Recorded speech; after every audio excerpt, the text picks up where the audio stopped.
What's up, Taiwan? I'm Ethan Liu with news from here in Taiwan and around the world. Taiwan's defense ministry has spotted 28 Chinese military aircraft and 7 naval vessels operating around the country in the 24 hours up to Friday morning. 25 of those aircraft crossed the median line of the Taiwan Strait, entering Taiwan's northern and southwestern air defense identification zone, or ADIZ. This area is not Taiwan's airspace, but acts as a buffer zone for defensive purposes. It comes after 33 Chinese jet incursions on Wednesday. It is a pivotal moment for Taiwan as it faces uncertainty over its politics and defense. That's how one analyst is describing Taiwan's reality right now. Jaime Ocon sat down for an exclusive interview with Glaser, Managing Director of the Indo-Pacific Program at the German Marshall Fund of the United States. I want to first off start off with asking about the current state of U.S.-Taiwan relations. Are Taipei and Washington the closest that they've ever been? Well, I certainly think that the U.S.-Taiwan relationship is very strong. It has really been moving from strength to strength. There is so much that binds our two societies, our peoples, our countries together. And concern about China's pressure on Taiwan is one of them. Our economic relationship is extremely strong. And I think that we do face some uncertainty going forward. We do have a new president in Washington. I think it's not completely clear yet how President Trump will be approaching Taiwan. But you know, Taiwan is not alone because every country in the world is facing some unpredictability with Trump and pressure. And so I think that there's no reason to believe that the relationship will not remain strong going forward. But there will be demands, I think, from President Trump, and there will be a little bit of adjustments. We've already seen President Trump put pressure on Canada, on Mexico, on Denmark, because President Trump wants to acquire Greenland.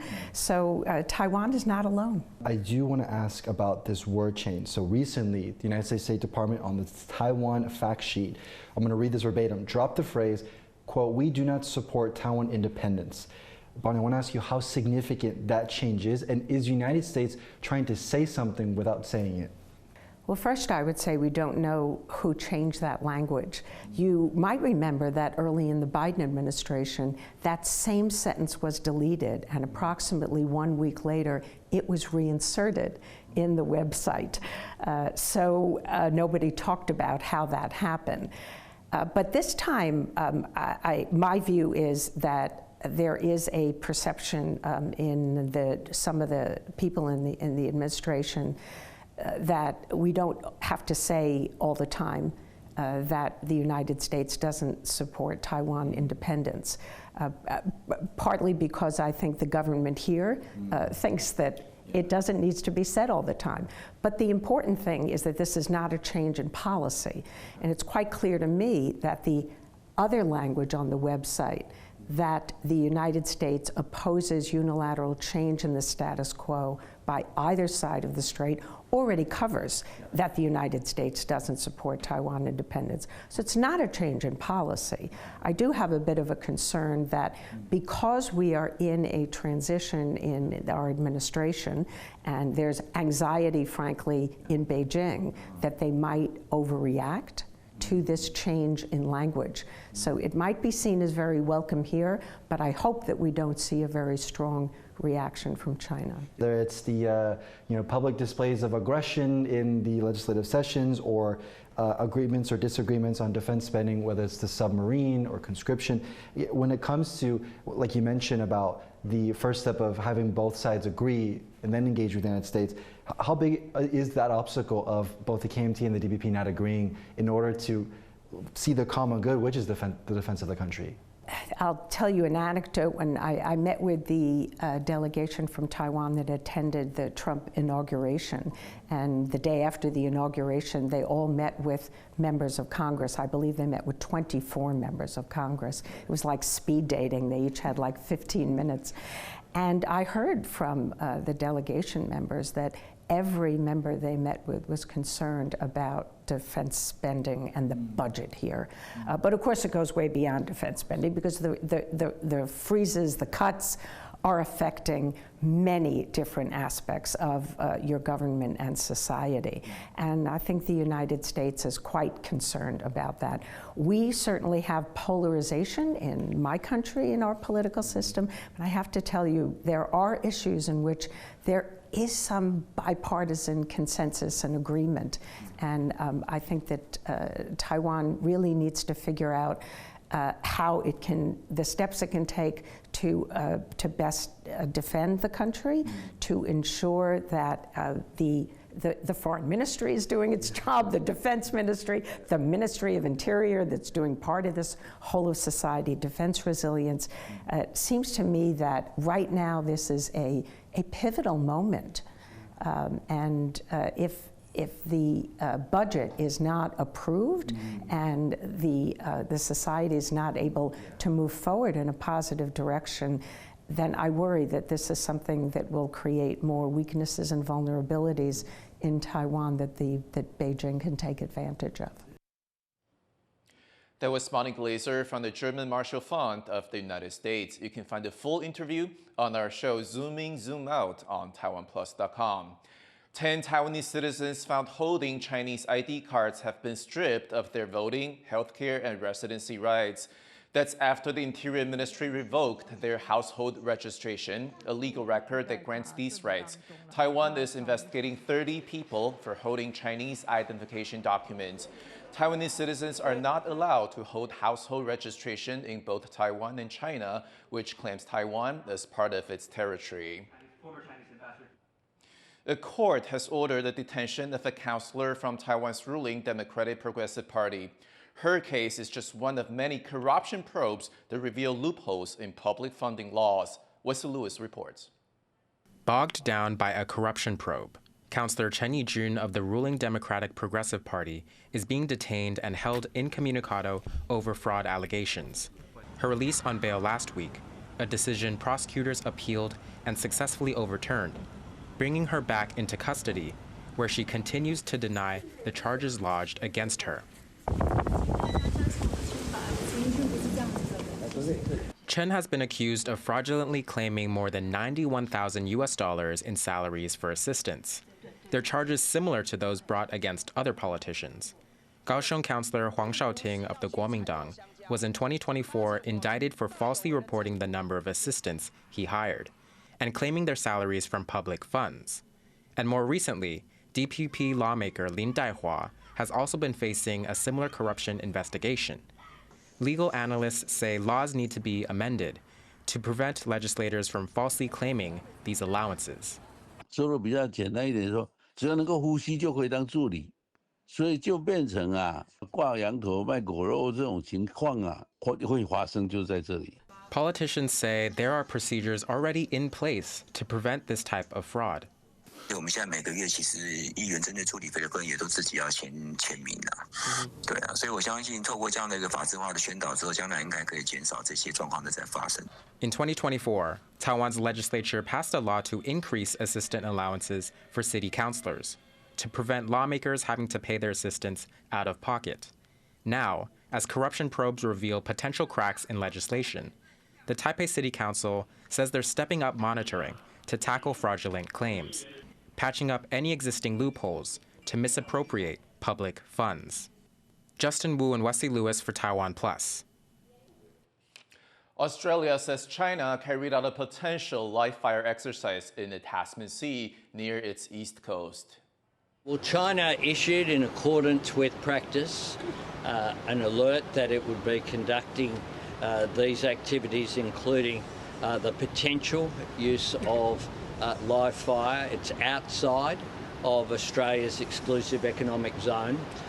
Australia and New Zealand ships and P-8 aircraft have been monitoring the Chinese fleet while they have been travelling down the coast of Australia off the coast. Australia warned airlines flying between Australia and New Zealand to avoid the airspace over the Tasman Sea during the drills. Australia's Prime Minister Anthony Albanese says the activity is consistent with international law. Foreign Minister Penny Wong says she will speak with her Chinese counterpart about the exercise at the G20 summit in South Africa. Germany goes to the polls on Sunday to elect a new parliament. The elections follow the collapse of Chancellor Olaf Scholz's coalition government last year, but now come at a time of instability as the continent reels from the United States that's reducing its support for Ukraine. Louis Watt reports.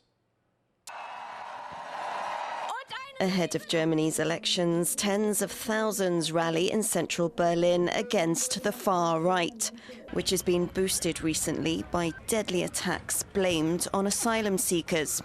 Led by Alice Weidel, the Alternative for Germany party is not expected to win or form part of a coalition government. But it has pushed the issue of immigration up the agenda. Even the man expected to become Germany's next leader is talking about it. Wir müssen in den nächsten 4 Jahren 2 große Probleme dieses Landes lösen. Das ist die Migration und das ist die Wirtschaft. Germany is 2 years into recession, hit by high energy prices in the wake of Russia's war in Ukraine and Chinese competition. Friedrich Merz is seen as pro-business and is running under the slogan, "A Germany we can be proud of again." His conservative Christian Democrats are expected to become the biggest party in the German parliament. The previous coalition government, led by Chancellor Olaf Scholz, collapsed in November. They disagreed over the budget and how to get the country's economy going again.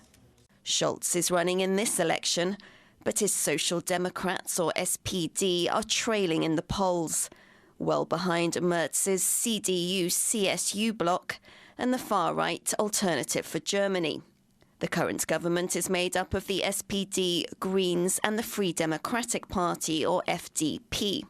Wanting to reduce trade dependency on China, they toughened Germany's approach to Beijing during their 3 years in power. Theirs was also the first German government to mention Taiwan in its coalition agreement, to emphasize their commitment to global democratic values, illustrating their awareness of the East Asian country's geopolitical significance. This led to the first visit by a German minister to Taiwan in 26 years, a visit called vile by China, which claims sovereignty over Taiwan. But observers say the coalition parties disagreed on how to treat Beijing, with Chancellor Scholz wary of upsetting China, which up until last year was Germany's largest trading partner.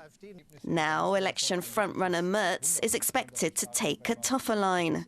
He has named Beijing as one of the members of the 4-party axis of authoritarianism, together with Russia, North Korea, and Iran.